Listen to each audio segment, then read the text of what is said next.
Hello. I'm so tired today. I don't even know why. My sleep schedule has been so fucked. I wanted to make this video. I got a lot to say about it. I'm in bad territory here. If you guys aren't aware what's going on at the moment on TikTok, it's actually like pretty big. There's a lot of drama with Anna and Atis at the moment with Michaela. There is actually quite a lot to cover here. Like there is so much. I finished watching Michaela's like 2 hour plus long video today, and wow, was there a lot. I have kind of like my little script here, my notes that I took down while I was watching Michaela's video. There will be some trigger warnings here as well. I'm going to be talking a lot about DV.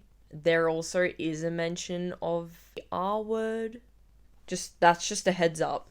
Not sure how many parts Michaela will be doing. I know that was only part 1. Seems like there is definitely a lot more. Michaela didn't really go into detail about the animal abuse from Anna. So I won't really be talking about that today. I'm just going to be talking about what Michaela spoke about in her video. Pretty much everything she covered in there while trying to simplify it the best I can. A lot of people defending Anna and Atis and just their overall behavior with this whole thing, and I just find it quite disturbing. I've been seeing far too many comments defending the Pauls, but Michaela is a victim in this situation 100%. But Michaela is just as bad because she was involved with them at the time. Like, what does that even mean? There are victims for a fucking reason, because the victims are always going to be involved in something. Make that shit make sense. Like, you sound dumb as fuck. I think we all need to stop acting like fucking saints and act like we have done no wrong in our life. Every single person has made mistakes in their life. That's how we grow. That's how we learn. If someone looks me dead in the eye and tells me that they haven't done anything wrong in their life, I'm going to look at you dead in the eye and tell you that you're full of fucking shit. Michaela is a victim in this situation because in most cases of DV, the victim is going to be stuck. When Atis does these really bad behavior, she is going to go to him because that's all she knows. When you are a victim in this situation, you think that you're the issue for why the abuser is acting the way that they are. So you go to them to try and comfort them. It's a very, very common thing in situations like this. I don't want to go into mix childhood trauma too much. I understand where she's coming from, and it is really sad, and I don't want to talk about that. I want to really just focus on the situation. I want to assume most people have seen Anna videos. She's probably one of the biggest Australian TikTokers that there are. Seeing her come up on my For You page, like, way too much. She just started to really annoy me, to be honest. It's more just how she talks in these videos. Anyone can see through how fake the personality that Anna has in these videos. Like, it's insane. Like, no one talks like that. Like, she used to talk about growing up poor and, you know, being able to support her family and own a house and go on all these holidays. I used to find that, like, inspirational. Growing up so poor and now you're at this stage in your life where you can do all those things is great. Anna is, in fact, and was never, in fact, poor.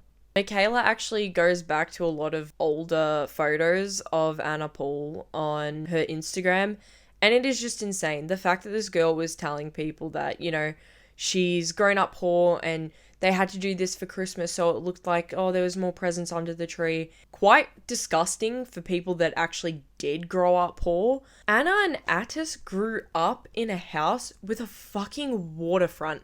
Can you imagine, like, waking up in the morning and going in your backyard and walking along a little pier and just sitting at the fucking lake? You call that poor? Rightio. And also having a pool as well. Growing up, I've always only ever lived in rentals, and none of those rentals have included a pool. She has had both her parents in her life as well. There's a lot more older photos of Anna as well with, like, designer things like Coach or Tiffany. You cannot say that you grew up poor when you had Coach and Tiffany. If you grew up poor, that would not be a priority to have. Like, you would not have that. I want to get personal with you guys real quick as well. I'm not someone that grew up comfortably. My mum was a single parent and she was trying to just look after her kids. There were times where, you know, we didn't have enough food in the house. Like, my mum could not go and just get more food. Like, we struggled with that. We had to do with what we had in the house because my mum, even though she worked so hard, couldn't afford it because she was paying for everything else for us. My mum would take my brother and I shopping when she got her tax return. Like, I want you guys to pick something out. Like, I'll get it for you. I got my tax return, you know. That was exciting for us. I've been through quite a lot in my life and I've lost a lot of people very close to me as well. That I definitely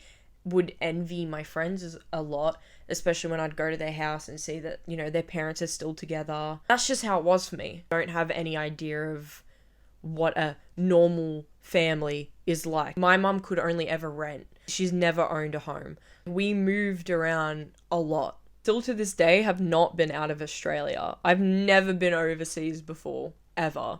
Michaela also addresses in the video stuff about Glenn and how when Anna and Glenn were dating, Glenn is Anna's ex-boyfriend. Anna would fat shame Glenn.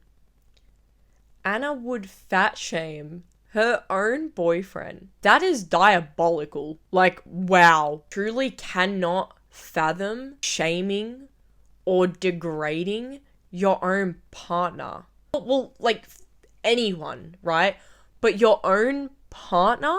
In Michaela's video, she states that she spent, I think it was like $50 on file of a charge of what Atis did, which basically he is a convicted R-word. This is because Atis was actually dating a 13-year-old when he was like 17. You fucking weirdo. You guys aren't aware, Mick is a pretty big OF person. So she had a regular manager before this. Pretty much the Paul families were like, no, like, let Atis be your manager. You know, he was like, oh, I really want to manage you, like, blah, blah, blah, right? Actually, it might have been when they weren't even officially dating. But at this point, Atis is managing Mick's OF. Atis is taking a very, very large sum of the money that Mick is making. This doesn't even include content that Atis is in. Michaela doesn't state if Atis was in any of the content, but I don't believe he was. It was purely just him recording content for Michaela, but taking a very large cut of it. Profiting off your partner's OF account when you aren't really doing that much is just crazy, but taking such a large percentage of it. Michaela went on to say that she was making $50K and Atis was receiving like $20K of this. While we are on the topic of OF, Atis was also taking content of Michaela and Anna together. He was taking OF content of his own sister. I don't know what kind of fucked up brother and sister relationship they have, but that's kind of fucking weird. While I was watching the video, I think this was the part that shocked me the most. Mick goes on to say that Atis got pretty aggressive one night. They had got into an argument because Michaela said that she didn't want him taking a percentage anymore.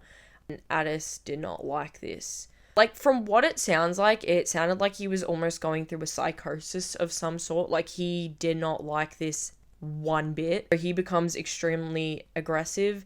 He is throwing Michaela around into the walls. And he's basically threatening to self-exit himself, like, over and over.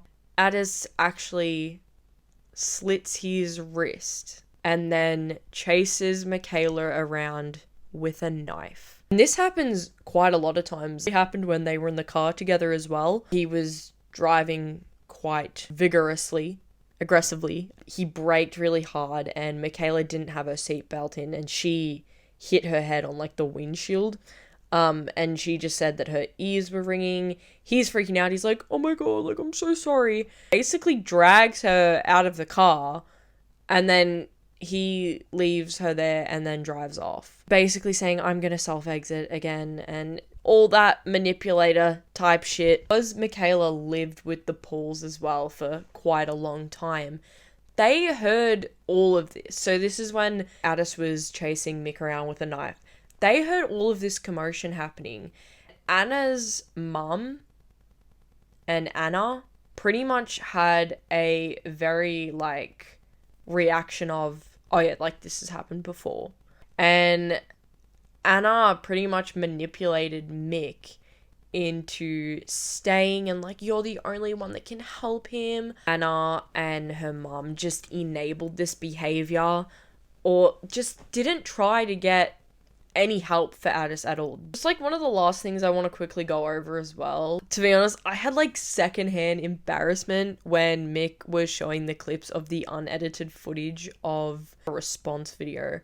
So with the ex-girlfriend of Atis, the one that he was dating at 17 and she was 13, she came out and made her statement saying that Atis was abusive, and pretty much everything Mick endured, the same happened to the other girl. I think her name is Alice. Same shit pretty much happened to Alice as well. Atis wrote up this fake warning letter. It was the whole thing is so embarrassing.